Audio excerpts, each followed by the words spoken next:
এই যে gravitational force, এটা কিন্তু অলওয়েজ অ্যাট্রাকটিভ। তার মানে এটা কখনোই হবে না যে একটা মাস অন্য মাসকে গ্র্যাভিটেশনালি বিকর্ষণ করছে, তারা সবসময়ই একে অন্যকে আকর্ষণ করবে।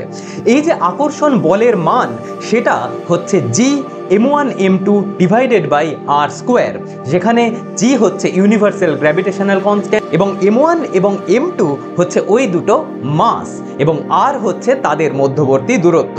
সেটাই আমি এখানে দেখানোর চেষ্টা করছি। ধরে নাও এটা একটা স্কেল এবং এই যে একটা বস্তু থেকে আমি ধরে নাও যে আরেকটা বস্তু 5 সেন্টিমিটার দূরে 5 মিটার দূরে রেখেছি, তাহলে তাদের মধ্যবর্তী যে বলটা কাজ করবে সেই বলটা হচ্ছে এখানে অ্যারোর মাধ্যমে দেখানো হয়েছে। দেখো যত কাছে নিয়ে যাচ্ছি এই অ্যারোর মানটা, যে force on m2 by m1 এবং force on m1 by m2, যেটা যে দুটো অ্যারোর মাধ্যমে দেখানো হচ্ছে সেটা দীর্ঘতর হয়ে যাচ্ছে। তোমরা সকলেই জানো যে ভেক্টরের মান নির্দেশ করে তার লেন্থ, তাই তোমরা দেখতে পাবে যে যত দূরে নিয়ে যাওয়া হচ্ছে ততই এই ভেক্টরের লেন্থটা যেন কমে যাচ্ছে। তার মানে কি, যত আমরা দূরে যাচ্ছি তত ফোর্সের মান কমছে।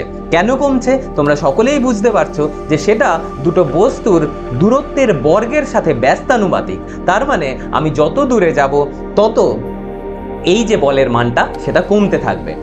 এবং আরেকটা জিনিস তোমাদের নোট করা উচিত, সেটা হচ্ছে এই যে দুটো বল সেটা কিন্তু ইকুয়াল এবং অপোজিট। এরকম কিন্তু হচ্ছে না যে একটা যে ভেক্টর তার লেন্থ বাড়ছে বা কমছে, আর একটা ভেক্টরের লেন্থ বাড়ছে বা কমছে অন্য হারে, সেরকমটা কিন্তু হচ্ছে না।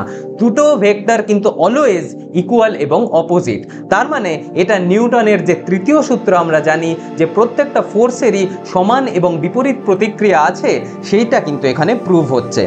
এরপরে আমরা আরেকটা জিনিস দেখে নিই যে একটার মাস যদি আমরা বাড়াই তাহলে এই যে ফোর্সের মান বাড়ছে নাকি কমছে। ধরে নাও এই যে লাল যে মাসটা আছে সেই মাসটা ধরো 110 কেজি এখানে আছে, সেটাকে আমরা বাড়িয়ে 400-540 কেজি করে ফেললাম। তাহলে দেখো এই যে ফোর্সের মানটা সেটাও কিন্তু বৃদ্ধি পেয়েছে এবং সেটা কিন্তু শুধু একদিকে বৃদ্ধি পায়নি। আমি কিন্তু মাস বাড়িয়েছি একটা বলের, কিন্তু তা সত্ত্বেও দুটো ক্ষেত্রেই ফোর্সের মান কিন্তু বৃদ্ধি পেয়েছে। তার মানে এই যে ফোর্স সেটা কিন্তু ইকুয়াল অলওয়েজ। একটা মাস অন্য মাসকে যে বলে আকর্ষণ করবে, দ্বিতীয় মাসটাও প্রথম মাসকে একই বলে আকর্ষণ করবে।